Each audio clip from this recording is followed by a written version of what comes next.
Hi, I'm Catherine Vesilopoulos. Starting my own venture wasn't easy. After a decade working in the corporate world, I realized that so many things were out of my control, like layoffs and changes in direction. I didn't like the instability.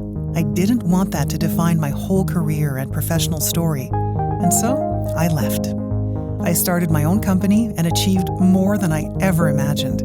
Now I'm on a mission to share stories from extraordinary entrepreneurs who are changing the world and who never gave up on their vision. Some people casually step into entrepreneurship because they simply had an interesting idea that they wanted to see through. And then there are people like Vivian Chen. For Vivian, entrepreneurship comes naturally. She grew up in a young immigrant family and quickly developed a fierce sense of ambition and learned business fundamentals early on. She was determined not to squander the sacrifices her parents had made to give her a better life in the American Midwest. But when Vivian eventually found herself in a successful career in the fashion and beauty industries, trying to make a sudden leap into the tech industry was not easy. At one point, she had even submitted 150 job applications with no luck, but plenty of determination. The experience of facing immense rejection was the catalyst Vivian needed to become the entrepreneur she was always meant to be. She's launched 2 thriving startups, the professional network Rise, and more recently the personal pitch platform Heyo. Both were inspired by her exhausting job searches.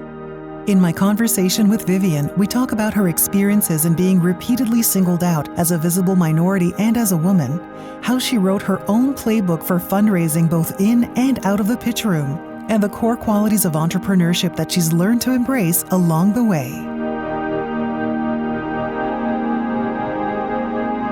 Hello, Vivian. Welcome to the show, and thank you so much for agreeing to speak with me today. You, from what I know about you, are a fierce businesswoman, and I'm so looking forward to diving into how did you get to this point today? Let's start with that. Yeah.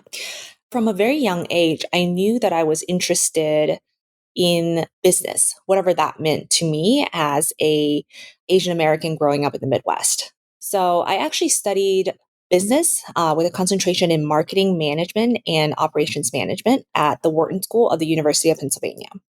And I think growing up, my exposure to business was really you have a product or service and you sell that to a set of consumers. So, very traditional sense of what business is.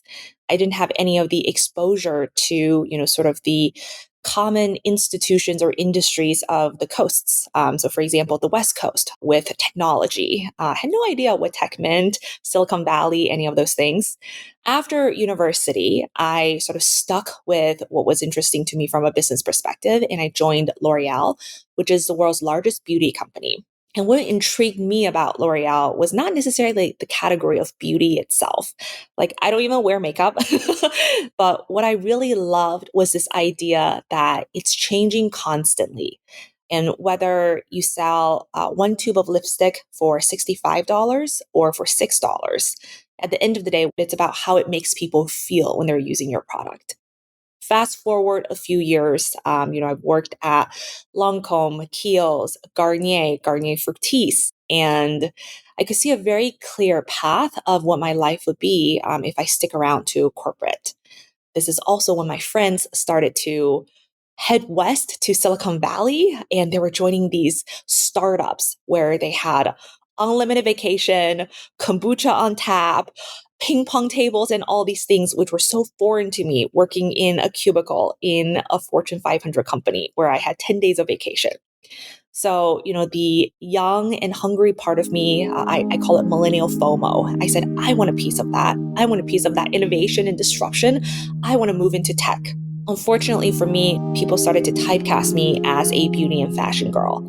And it was very difficult to actually transition and pivot into a new industry. So I applied to over 150 plus positions, and I kept on getting rejected or ghosted. And that feeling of not good enough was something that stayed with me. And I remember so vividly, of getting rejection after rejection and how it felt to be frankly, fetal position on the floor sometimes, feeling so broken by a system that felt like just didn't see me for who I was and the potential that I knew that I had. Did you find that rejection somehow created a form of resiliency, though? For sure. When I left L'Oreal, I gave myself some room to think and to prepare. So I actually took the time and learned to code. Because to me, I realized that if I wanted to prove to this new industry that I was serious about the transition, that, I was dedicated, that I was committed, and I had the chops to be able to compete and be accepted in this industry.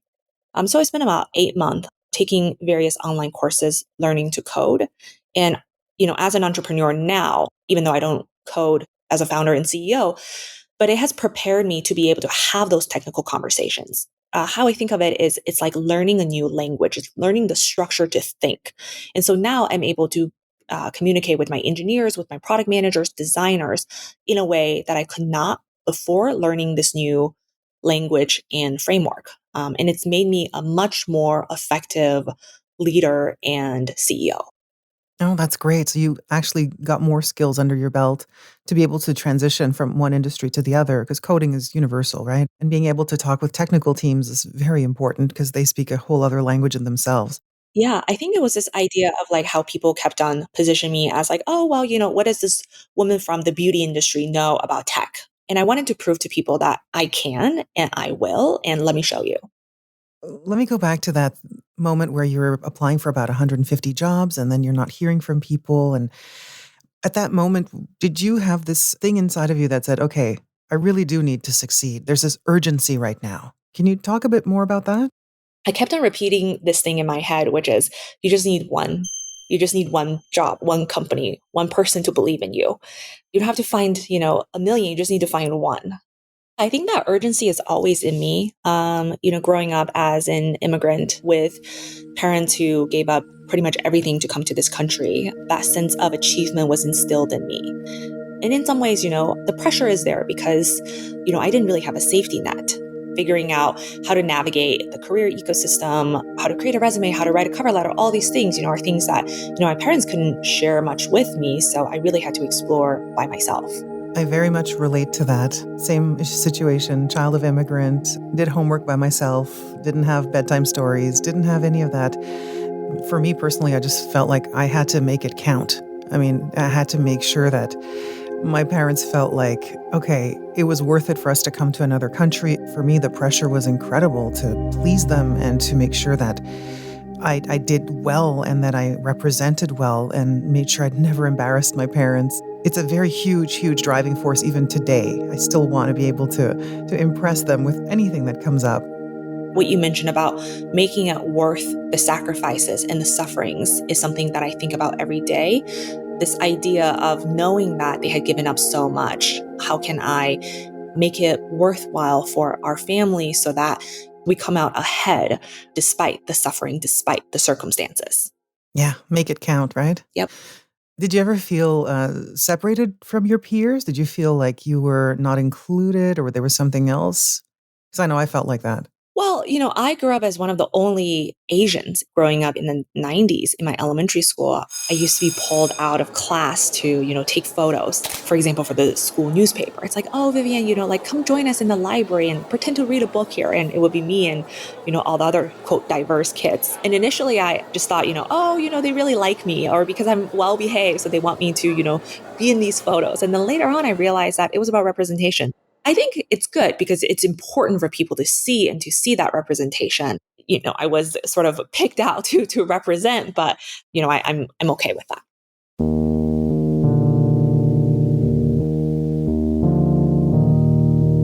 Tell me about how you started your company or companies. You actually have multiple things going right now. Tell me more about that.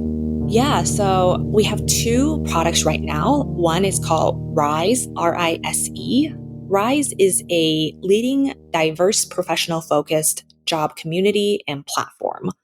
a lot of the philosophies in Rise stem from that feeling that I described earlier of the overwhelm, the self-doubt from my own job search in pivoting to a new career in an industry.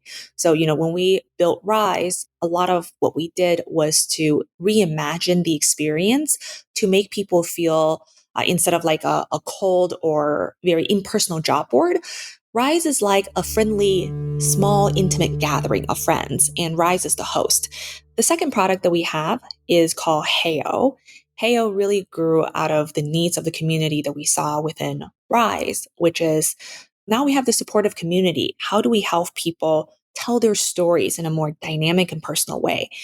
The inspiration of it came from when we were searching for a community manager for Rise, and we had over 3,000 applicants. And some folks actually sent in videos of themselves introducing who they were, why they were interested in our company. And it really spoke to us. And we turned to each other and said, hey, why are more people doing this? Is there a way that we can help people talk about themselves, tell their stories in a way that is engaging, personal, authentic? It serves as a great icebreaker, too, in terms of you getting to know the person and getting to see what they're like instead of just reading about them on paper.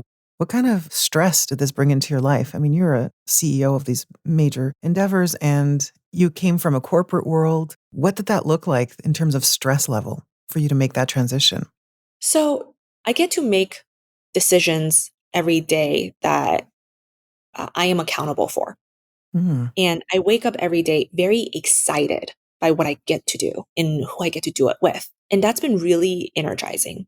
So, the stress is definitely high. And I've pretty much had to unlearn a lot of the things that I was used to in corporate, which is write up these lists, you have these reports, you have these decks and PowerPoints and these analyses. When you're a founder of an early stage company, when there is no one telling you what to do, it could be very overwhelming to know where to start. So, when I first started, Hmm. I would just draw these lists of to-dos of what I think I should do. And then I spent most of my time planning. I didn't actually spend my time doing things because I was used to that kind of motion that felt like it was work. But as a founder, what you create is what you put in. So I actually had to stop thinking and just focus on doing. It's like, okay, pick one thing. It doesn't even matter what it is today. Just get that done. Wow, stop thinking, start doing. Yeah. So, the stressors of an entrepreneur is that there's tremendous amount of freedom, but what do you get to do with that freedom? How are you actually going to turn something from nothing into the first building block? And then what's the second building block? And how are you going to create something from those little mini building blocks that you've collected over the days and weeks? Wow. And so how do you juggle multiple ventures now that you're working on? For us to have really clear goals has been very effective in knowing what to focus on. We talk about what is our North Star goal. So literally just focusing on one thing. This has been something that over time I have learned to do instead of, thinking about what is the 3-year plan? What is the 5-year vision? It's like, no, let's just focus on what we're going to get done this week, this month. As long as we all know like why we're marching forward, what is that North Star goal that we're all marching towards, it makes the decisions that we make and the actions that we do, the tasks that we take on much, much easier. Tell me more about this shift in perspective that some people have to make, that you had to make as well, but many people do it when they move from a corporate environment to then becoming founders and startups and et cetera. Well, what's going through your mind during those, doing instead of thinking moments? I think all of this sort of came over time. When I started Rise, I didn't really know how to build a company. I didn't know how to have a minimal viable product and an MVP. I didn't know how to work with engineers, designers, how to talk to investors, any of those things. And all of it sort of came over time. And it really was about breaking things down and focus on one thing at a time. And I'm sort of the mentality now that everything is learnable and Googleable. So, when I didn't know how to build products or how to think about building products, how to talk to people, how to talk to customers, how to talk to advocates, I would just read blogs, articles from other people who have been through their own journeys, watch YouTube videos. And over time, a lot of the knowledge and insight that I have now came from both incorporating other people's knowledge, but also trial by error by making my own mistakes. that transition was definitely not smooth. And my pace of learning has accelerated a lot more from when I first started. But it was all about just knowing where to get the information. And, when you don't know something, like who do you turn to, whether it's one-on-one conversations, online resources, or other ways of supplementing the knowledge that you have to be able to execute. Who do you turn to? While it's great to have mentors who succeeded and are titans of industries, they're so far ahead of you that sometimes the day-to-day struggles that you have, they can't relate to anymore. So, for the people that I have to help me on the day-to-day journey, it's really other founders who are at or slightly ahead of where I am so that they know intimately the struggles that I have and the challenges that I have day to day. I love that you're saying that. You are, I guess, echoing and reiterating what many of our guests have said in past episodes, which is it's important to surround yourself by the right community, people who understand my process, who understand what I've been through, and can offer some pieces of wisdom or some insight when things are going wonky. This is something that I experienced intimately. For Rise, I attempted to fundraise the third week of February 2020. Oh my Yeah. gosh. And, I had tons of amazing conversations with investors, actually in person out in Silicon Valley. And I came back to New York, my apartment, first week of March. And all the amazing conversations that I had just died. Yeah. Yeah. And initially, in the first few months, I thought, this is great because, Rise initially, when I first started it, the premise was around independent work for women. So this idea of working when you want, where you want, how you want. Pre-COVID, this was a very novel concept. So I remember walking into companies where people would literally laugh out loud at what I was saying about remote work, about flexible work. And they said, no, that's not us. Like, no, thank you. Mm-hmm. Right, And then right. COVID happened and it shifted the conversations overnight. I think very few companies go through such a dramatic transition or dramatic change overnight where, the vision, the world that you're building to overnight becomes the reality. I experienced that. I know what that's like. And initially I thought this is great because, everyone is on the same page now. Like, see, like what I said all those years, it's true. Like it's here. But what I didn't account for was that it's now, instead of being this movement, this thing that people banded behind, is now table stakes. So towards the back end of 2020, I really had to reevaluate, what did I want Rise and the company that we have to be when we grow up going forward? And one of the ways, and now bringing it back to community, was, for so long of 2020, I was just at home alone in front of my computer. And the months sort of blurred together of what I even did then because it felt so lonely to just open my email, my inbox every day and have that list of things that I wanted to get through. And, I lost sight of the world. I lost sight of others around me. And beginning in 2020, I made a pledge to myself and I said, I want to join other communities. I want to talk to other founders. I want to put myself out there and just be around other people. And so I joined all these different founder communities. I no longer felt alone. Some of the, closest founder friends I have are from those communities, as well as my first check, an investor. It came from being in one of these communities when I inadvertently attended a practice pitch. And after that pitch, one of the other attendees reached out to me and said, hey, I'm an accredited investor. I'd love to invest, which was one of the pivotal and turning moments in my company's journey.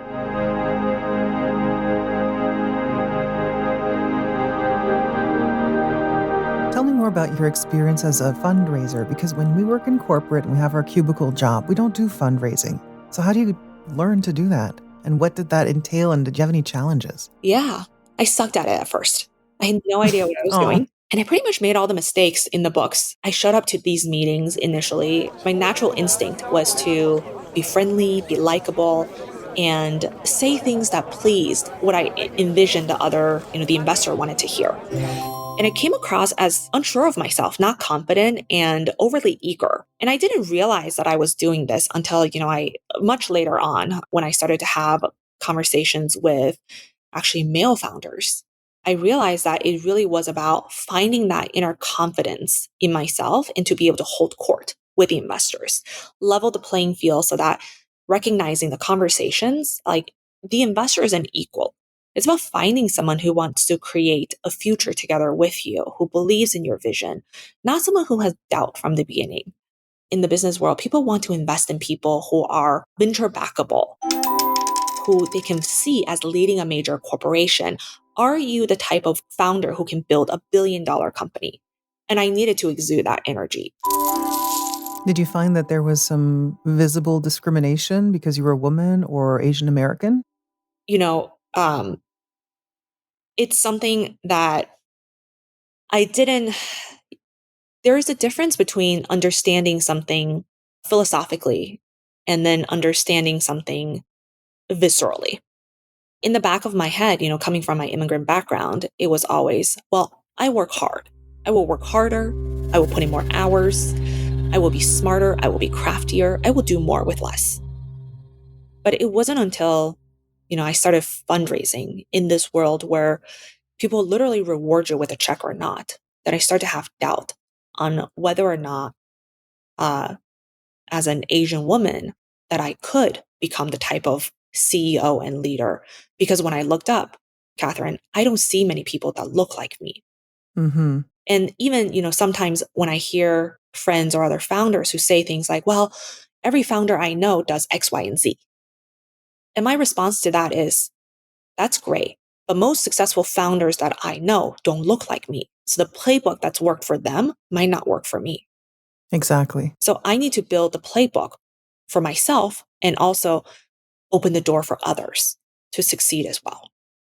It's such a difficult thing to wrap your head around if you haven't been in that position. There is a separate kind of struggle, I think, for people who come in here who are visible minorities, who don't have the generational clout or wealth or whatever else is needed here to have already like pre-existing success. Like when you're building it from scratch, from the ground up, it's a whole other ballgame. People don't tell you that when you walk into a room, but what happens after the fact is very telling. Hmm. And I've been very lucky that I've stuck to my guns in finding people who believe in me. It's about finding the unicorn who will want to be on my side, because it's not an easy journey. And it's okay if you don't. And it's okay if you want to support, white dudes in hoodies, the prototypical picture of success of Silicon Valley. That's okay. But I just need to find the few who want to make a difference and the few who will believe in me. And if it means having hundreds of conversations, then so be it. So, my process now is about accelerating the conversation so that I can vet and quickly identify who's going to be a supporter and who's going to be a doubter. And it made it a lot easier for me. I don't really take it personally anymore when within the first few minutes when people start to express doubt, I just pause the conversation and say, hey, it sounds like, you have some doubts around my company or you're not sure about me as a founder. And it's okay. Let's talk about that. Is this a conversation that we want to continue having? Or would it be a better use of our time if we just part ways? And I'm not afraid of saying that anymore because my time is valuable. And I now understand that it's as much of an opportunity for me to get a check from an investor as an investor to get to invest in me. So, what would you say are the top 3 or top 5 points in your playbook now? Be yourself, be unapologetically yourself. I oftentimes see people mimicking the behavior of others. It doesn't come across as authentic. So, think deeply about how you want to represent yourself and how you want to show up and embrace that. 2 is not be afraid of asking for what you want. When I started fundraising, it was always really hard to ask people and to get a sense of whether or not they were going to actually give me the money. And so I wasted so many meetings in which I'm like, oh, okay, maybe the next meeting they'll offer to invest in me. And I realized that if you want something, you should just directly ask for it. So for me, I started to make it a point to ask at the end of the meeting, hey, that was a really great conversation. Are you going to invest in me? And I think lastly is to have fun. The whole point of doing something different and starting your own business is to have a bit more freedom to do things that you otherwise would not be able to do. Whenever I will get a rejection, I will almost have like a rejection celebration board. And I created these tiers of like, okay, Vivian, when you get 5 rejections, you're going to treat yourself to, let's say, a movie. And I love it. my rewards actually kind of ramped up. It's like when you get to 10 rejections, you get to go to a spa. And I remember, at the 50 rejection point, I think it was something like, take a mini vacation. I actually got to 48. I only talked to 48 investors. And so, I made it a game. I gamified something that otherwise would be really crappy. Made it fun and turned it around. And I was talking about, I got rejected for 150 jobs. And thinking back and thinking about people who are considering transition careers, make it into a game, make it playful, make it fun. That's brilliant.